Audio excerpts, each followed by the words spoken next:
बहुत शुक्रिया गुरु जी, आज हमारे बीच आए हम सबको ब्लेस करने के लिए। गुरु जी के चरणों में कोटि कोटि प्रणाम और आई हुई संगत को मेरा प्यार भरा नमस्कार। चर्चा आंटी और फैमिली को बहुत जय गुरु जी। मेरे सोने सोने प्यारे प्यारे शहनशाह गुरु जी, कोटि कोटि प्रणाम थोड़े चरणों और आई सारी संगत है चरण श्री कोटि कोटि प्रणाम।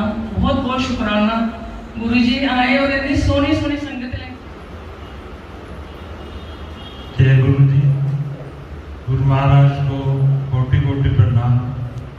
गुरु जी का बहुत शुक्रिया गुरु जी, आज हमारे बीच आए हम सबको ब्लेस करने के लिए।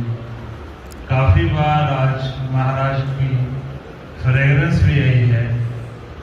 काफ़ी देर के बाद गुरु जी ने मेहर की है। कर तो हर समय रहे हैं, लेकिन आज फ्रेगरेंस आई है प्रैक्टिकल। आज जो मैं सत्संग कर रहा हूँ, ये सिर्फ गुरु जी की मेहर से। गुरु जी ने मुझे इस लायक बनाया, मैं आज आपके सामने सत्संग कर रहा हूँ।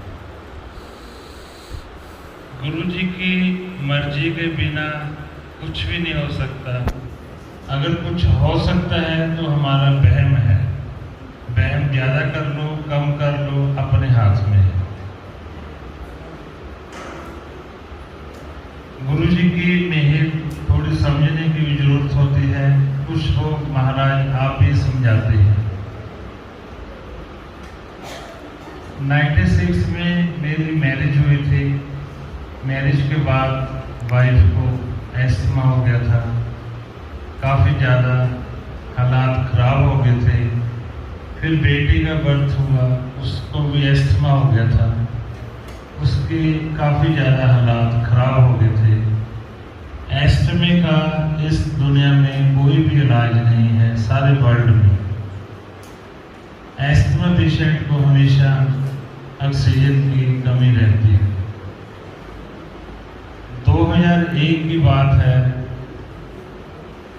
गुरु जी के चरणों में हम रेगुलर जाते रहे। वो उनका शुक्रिया, उन्होंने हमें अपने चरणों में लगाया। 2001 में दुगरी गुरु जी आए हुए थे, तो बेटी लंगर कर रहे थे। तो जब भी वो कोई खट्टी ठंडी चीज़ ले लेते थे तो रेगुलर 1 वीक उसको खांसी, काफ़ी हालात खराब थे। तो शाम को गुरु महाराज का टेलीफोन आ गया, आज वकील ने कुड़ी का कल्याण कर देता। गुरु जी की मेहर इतनी है कि आज 20 साल हो गए, उसको 1% भी कोई प्रॉब्लम नहीं है।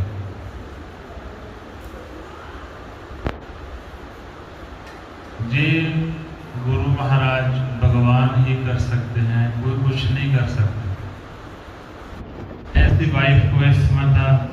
वाइफ की हालत बहुत खराब थी, क्योंकि उसकी मदर को एस्थमा था। उसको पता था हालात कैसे होते हैं। तो ऐसे महाराज ने उनको भी ठीक किया। तो फिर 2004 में मुझे हार्ट अटैक हो गया था। तो दोस्त अड्डा लेके 7 जुलाई को हम गुरु जी के चरणों जन्मदिन गुरु जी का मनाकर 2004 में गए थे।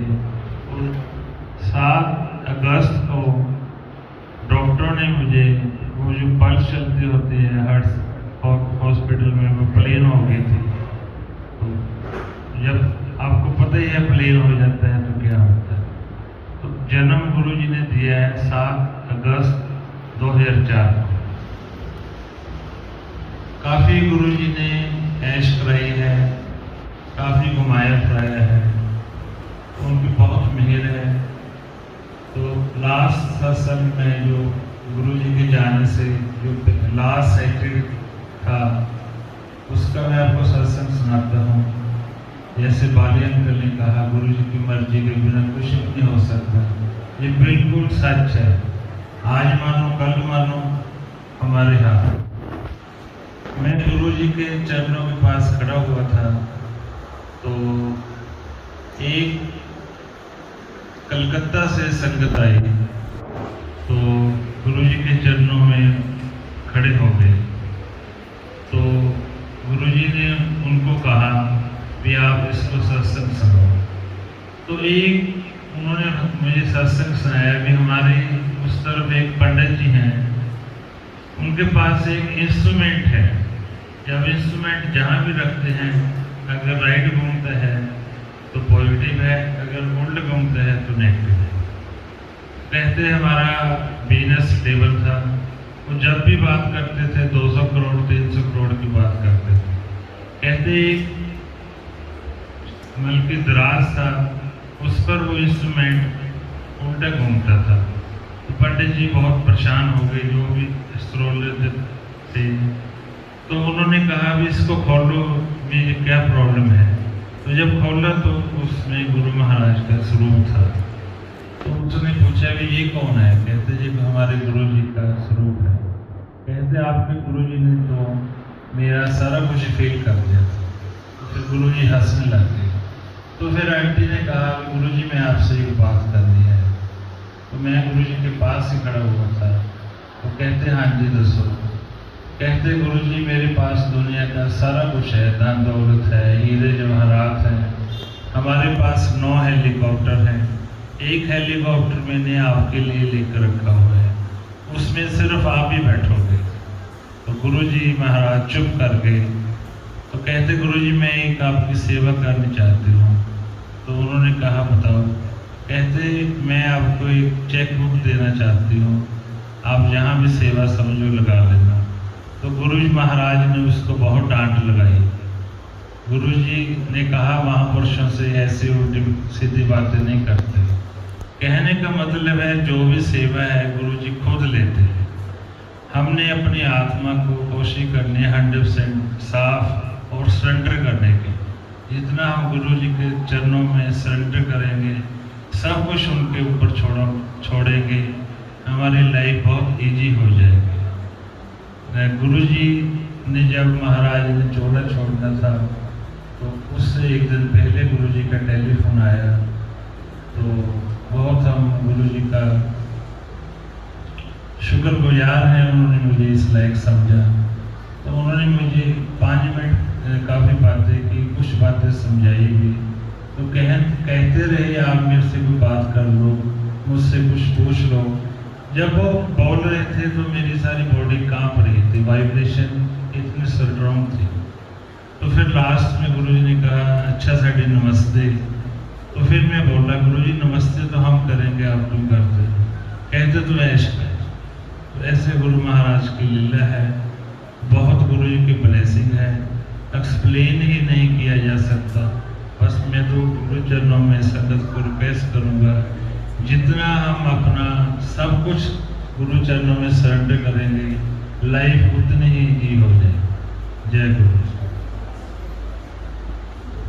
जय गुरु जी। चोपड़ा आंटी।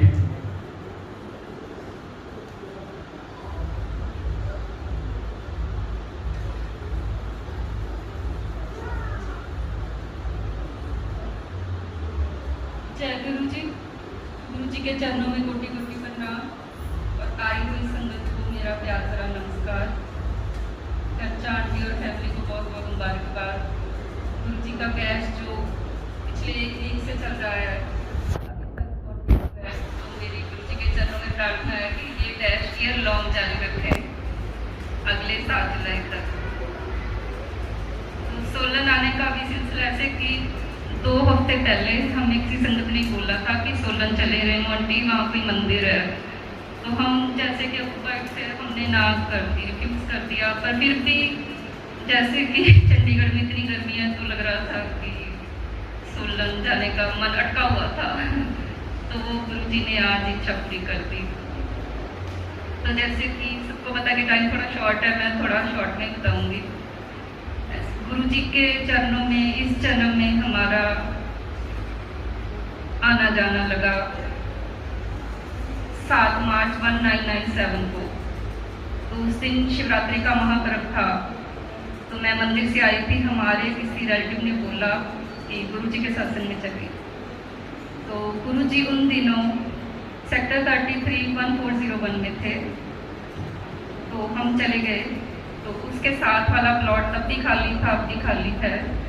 वहाँ पे टेंट लगे हुए थे और शिवरात्रि का प्रोग्राम समागम चल रहा था। इतना भव्य दरबार, इतना अनोखा दरबार आज तक नहीं देखा।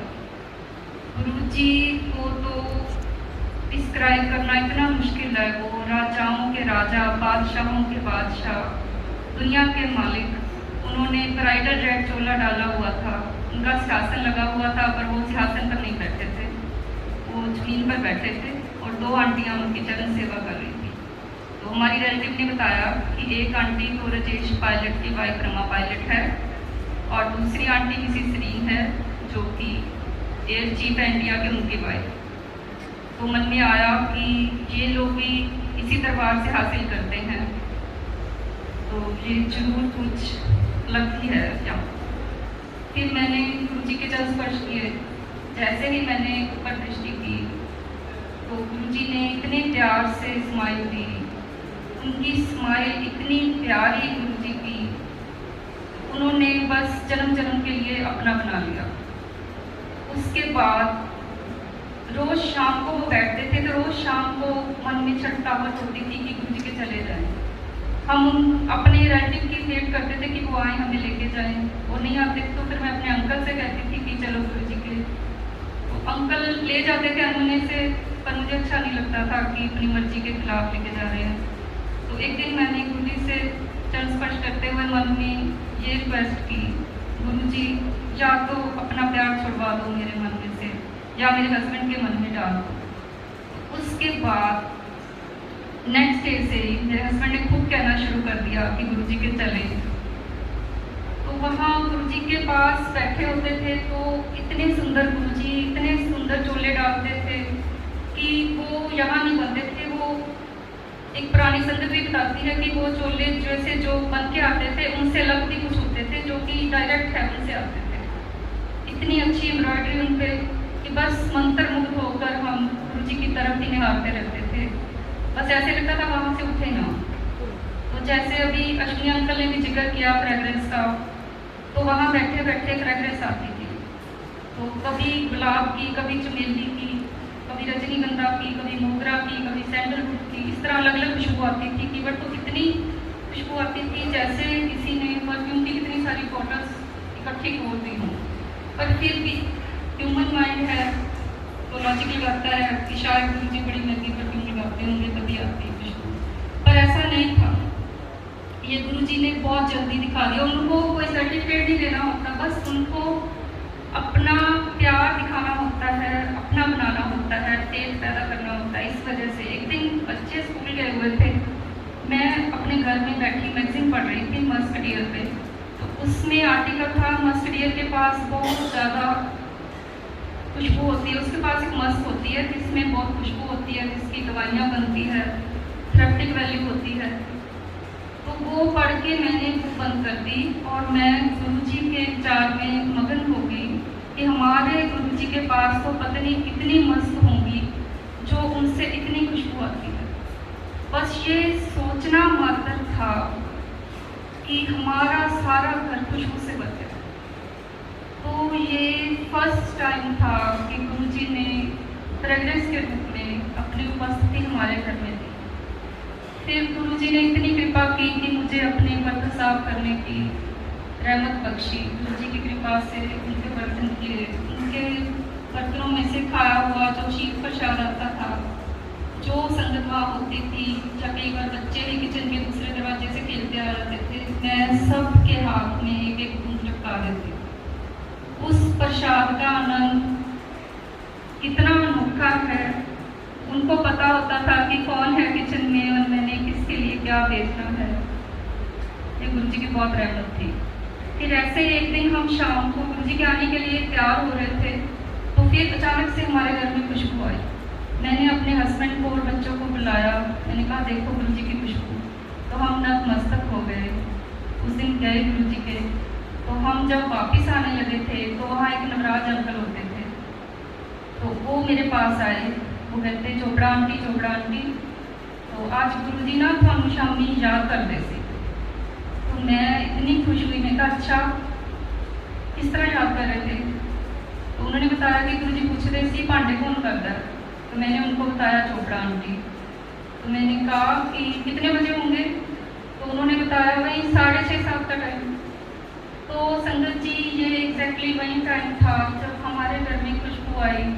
दुनिया के मालिक गुरुजी महाराज ने सेक्टर 33 में मुझे याद किया तो हमारे घर में खुशी हुई, इतनी ज़्यादा खुशी हुई कि गुरुजी महाराज ने मुझे याद किया, मुझे नकारी को याद किया और हमारे घर में खुशबू आई।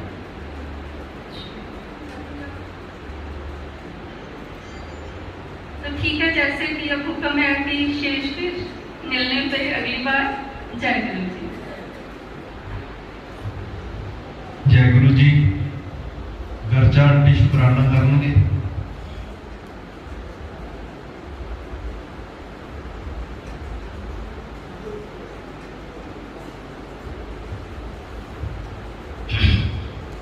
जय गुरु जी। मेरे सोने सोने प्यारे प्यारे शहनशाह गुरु जी, कोटि कोटि प्रणाम थोड़े चरणों च और आई सारी संगत है चरणों च भी कोटि कोटि प्रणाम। बहुत बहुत शुकराना गुरु जी आए और इतनी सोनी सोनी संगत लेके आए हैं। मैंने खुद नहीं पता मेरी संगत केड़ी आ रही है, कुछ नहीं पता। सारे पुछते कौन आ रहे हैं, मैं क्या मैंने नहीं पता जी। ये सब गुरु जी की मेहर है। जिस तरह वाले अंकल कह रहे हैं, शिव अंकल कह रहे हैं, रेनोल्ड ने भी कहा कि जो उन्होंने किरपा है, जो उन्होंने मन है, उन्होंने इच्छा ਤਾਂ ਹੀ ਅਸੀਂ आ सकते हैं कि जा सकते हैं। साड़ी कोई बात नहीं, ਅਸੀਂ सत्संग कराइए जे संगत ਨੂੰ बुलाइए। सो ये सब महाराज की कृपा है। ਅਸੀਂ बहुत सारे ब्लैस्ड हैं कि गुरु जी ने अपने चरणों च बिठाया इस इन्ने घोर कलयुग विच। लास्ट ईयर मैं बहुत शॉर्टकट च दसा कि गुरु जी की रहमत देखो। मैं सब रोला पै गया जी, कोरोना आ गया, चाइना तो आ गया, फलाना हो गया। मैं लेटी अपने रूम च ऊपर मैं कहा गुरु जी ये सच्चे मुच्चे जो कोई ऐसी गंदी बीमारी आ गई है, असं नहीं बचना। तो मेरा नैक्सट मंथ कैसे प्रोग्राम से कैनेडा जाने का बेटी को मैं काफ़ी सूट बनवाए हुए से अपने लिए। मैं कहा गुरु जी मैनू नहीं पता, मैनू सारे सूट पाने हैं, फिर बेशक मैनू लै जाना। तो गुरु जी मैनू जिन्हें रीजन दे रहे हंस के कमलिए चल हर मंडे सत्संग कर, नाले सज नाले मैनू सजा। और वाकई गुरु जी आ साल तो प्लस हो गया जो ने करोना है। मैं रोज जो मंडे आना मैं इन्नी एक्साइटमेंट होनी, मैं गुरु जी का चोला सजा के सोहना पाना और आपनों इन्ना तैयार करना, आई मेकअप पूरा मेकअप जितना कोई दुल्हन होंगी है। गुरु जी कहते इन्नी सच और मैं लाइव पाना। और मैनू संगत जी एक दिन भी डिप्रैशन नहीं आया। बच्चे सो कह मम्मा करोना, मैं कहा बेटा कुछ नहीं होंगे, गुरु जी है ना साडे सच्चे पातशाह, बाकी जे साडी लिखी है तो उन्होंने टाल नहीं सकना। सो गुरु जी टिल नाउ मैनू सत्संग हर मंडे में कर रहे थे। मैं और मेरे अंकल असं बड़े सानू एक्साइटमेंट होनी, मंडे आ गया हूँ गुरु जी की खाएंगे। अंकल ने कहना पकौड़े बना लो अज वो कर लो, हलवा प्रसाद बना लो, मैं असं खाना तो भोग भी लगाना। मेरी बड़ी तमन्ना होती जो भी सत्संग होने बड़े बड़े, मैं कहना गुरु जी साड़ी कोई बात नहीं है, असं थोड़े चरणों में कभी भोग लगावे। सो गुरु जी ने ये भी मेरी रीच पूरी की। अंजू आंटी कैनेडा से वो आ गए तो बहुत डरे हुए, कहते दी मैं नहीं आना। मैं क्या अंजू आंटी घरों आना ना गड्डी चो और सीधा पार्किंग च लगा ऊपर आ जा। असं 3-4 हो गए, अंकल भी आने लग गए। फिर असं हौली हौली शाही अंकल को भी बुलाना शुरू करता है, आंटी को। मैं कहा कोई नहीं डरो, आराम ना लाओ। हौली करते करते गुरु जी ने मेरी 20-22 की स्ट्रेंथ करती और इन्नी श्रद्धा गुरु जी की संगत को। कोई कहे मैं भल्ले बनाने, कोई कहे मैं हाँ बनाना। और मैं गुरु जी के चरणों च हाजिर नाजर कह रही, मैंने कदम नहीं से होंगे कि मैं भोग लगाना। मैं कहना नहीं अंजू आंटी जो तेन लगे ना अज इस आंटी अंकल को भोग लवाना, अपने बिल्कुल निमाणे होकर रहना महाराज के चरणों च। साडा कोई औकात नहीं है। और गुरु जी ने इस रूप में गुरु जी ने साक्षात अमृत बरखा भी की है सच्चे पातशाह ने। और राती असी सत्संग जो प्रशाद लैके गुरु जी ने तो ओम और भी बने हुए चेयर के ऊपर और त्रिशूल। और मैं छोटा जिहा तुहानूं ये दसना चाहती कि गुरु जी की रहमत देखो। लास्ट मैं जो भी सत्संग करती थी मंडे में, तो मेरी एक और अरदास होंदी सी महाराज अगे, हे मालिक कोरोना खत्म करो, तुहाडा बर्थडे आ रहा है मेरे सच्चे पातशाह। मेरा बड़ी रीझ है कि मैं अच्छी जगह पर तुहाडा बर्थडे मनावां। और मेरे नाल Ranjan aunty, Alka aunty and Kapoor aunty सारे मेरे नाल हो गए कि असं आप करांगे। अंजू आंटी ने कहा मैं भी करना तुहाडे नाल, मैं भी आवांगी। कसौली वाले भैन जी आए, राज भैन जी की आवाज़ आ गई प्लीज़ मैनू भी जरूर ले लेना। मैं कहा आंटी अपने गुरु जी ने कराना, आप कुछ नहीं करने वाले, तुम फिक्र ना करो। पर मेरा दिल कहता है गुरु जी बर्थडे तक नॉर्मल कर देंगे, क्योंकि हिमाचल नो एंट्री सी, नो बसिस, पास नाल तुम आ सकते हो। फिर मैं कहा गुरु जी जे पास नाल ही आए संगत जी 20-25 तो इन्ने तो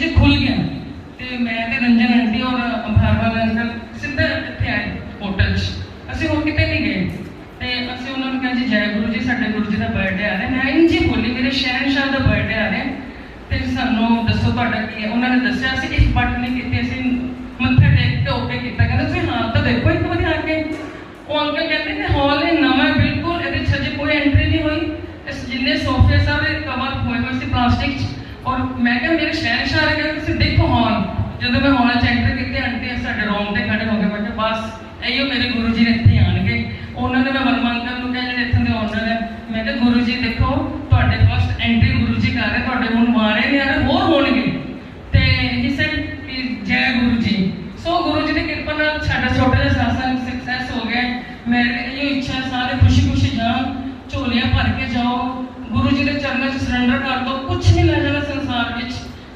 अपनी कोई औकात नहीं है अपनी 1% कहने ना कई बार सोचने आ करना नहीं कर सकते जब तक मालिक का हुक्म नहीं है सो गुरु जी की कृपा और फिर चोले की बारी आ गई मैं क्या हम चोला लैके आना मेरे बच्चे आए हुए थे पटियाले तो मैं पटियाले गई तो मैनू पता नहीं मेरी बैक पेन इन्नी पेन मेरे तो ना बैंड हो जाए ना लेटिया जाए बच्चे कहते मम्मा हूँ की करना मैं क्या चलो जो गुरु जी की इच्छा मैं चली जानी वापस सोले मैं छड्ड आऊँ मेरे तो हिम्मत नहीं खड़े होने की मैं क्या गुरु जी का जोड़ा भी लेना सी सवेरे मेरे बच्चे ने मैंने पता नहीं अपने डॉक्टर का कंसल्ट करके कोई दवाई दी और आई बस ओके मैं चंडीगढ़ आई मैं अंजू आंटी जल्दी चलो आप जोड़े लैके आने संगत जी तुम यकीन करोगे गुरु जी का चोला असी कोई मैचिंग नहीं की जुत्ती भी आ गई चोला भी सेम कलर का जब असी इतने होटल च आए अंजू आंटी कहते भी सानू चेयर दिखाओ चेयर देखी तो गुरु जी की सेम कलर की चेयर तो ये सब गुरु जी अपने मैचिंग कराते मेरे बादशाह so love you Guru ji thank you गुरु जी आई सारी संगत का निका भरा स्वागत लव यू गुरु जी जय गुरु जी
नाइफ भी है आओ बच्चों केड़े सेलिब्रेशन करे गाना है हैप्पी बर्थडे गुरु जी का जन्मदिन चलो बच्चे पकड़ो नाइफ से बीजी का नाम हो गया आगे आगे बीजी को हैप्पी बर्थडे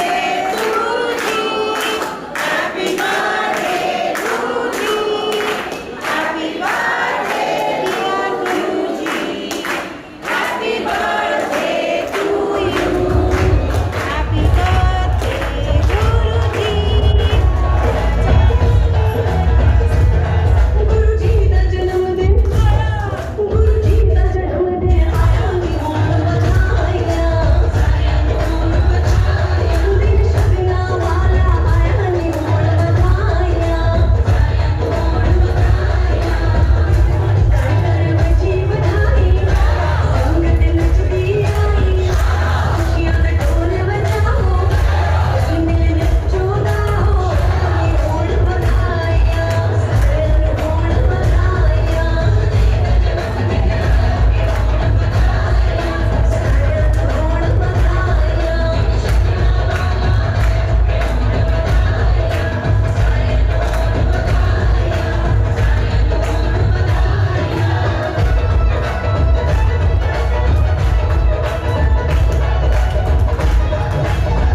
ਜੈ ਗੁਰੂ ਜੀ